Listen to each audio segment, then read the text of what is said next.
Le 6-9 Listen anywhere.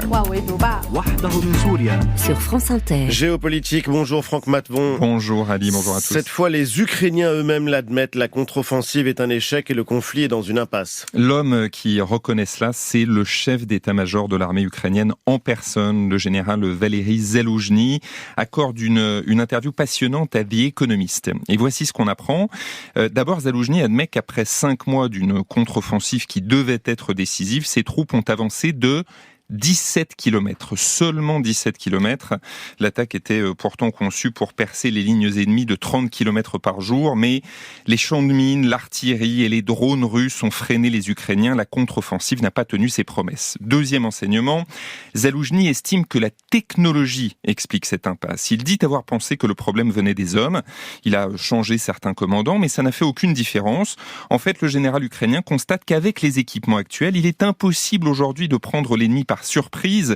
Tout mouvement est repéré, chaque camp sait ce que fait l'autre. La moindre offensive déclenche une riposte immédiate. Et donc une guerre de tranchées s'installe. La guerre d'attrition, la guerre de l'usure, le modèle en fait de la Première Guerre mondiale, c'est justement ce que redoute le général Zaloujny.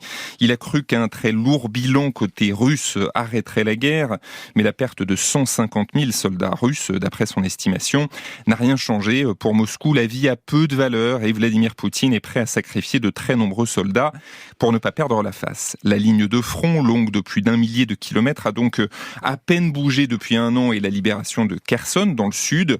Aux yeux de l'Ukraine, on connaît ce refrain, les Occidentaux ont trop tardé à livrer des armes performantes, comme les chars ou les missiles longue portée. À chaque fois, la Russie a eu le temps de se préparer à la montée en puissance de l'armée ukrainienne. Par exemple, les premiers avions de combat F-16 américains seront opérationnels l'an prochain, encore trop tard selon Kiev. La défense anti-aérienne russe sera alors mieux armée pour y faire face. Alors que faire pour abréger cette guerre ? Eh bien pour Zaloujny, seule une technologie plus moderne peut faire la différence. Il faut d'abord contrôler le ciel grâce aux meilleurs drones et avions de combat. Autre priorité, la guerre électronique pour brouiller les signaux, la communication de l'ennemi et pour protéger ses propres systèmes. L'Ukraine demande aussi les meilleurs équipements d'artillerie et de déminage ainsi que des munitions et des hommes. Le sous-texte est limpide. Nous n'y arriverons pas sans l'aide de l'Occident. Cette aide, on le sait, est parfois remise en question. On est à 1 an pile des élections américaines. Une victoire des républicains opposée à un soutien massif à l'Ukraine changerait la donne. Et aux États-Unis, le Proche-Orient est redevenu une priorité. De son côté, l'Union européenne promet un engagement durable en Ukraine, mais des dirigeants hésitent parfois à sortir le carnet de chèques.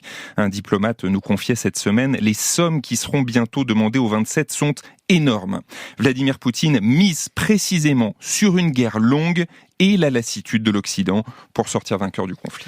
Merci Franck Matvon, c'était Géopolitique. À suivre le grand entretien avec Rassan Salamé.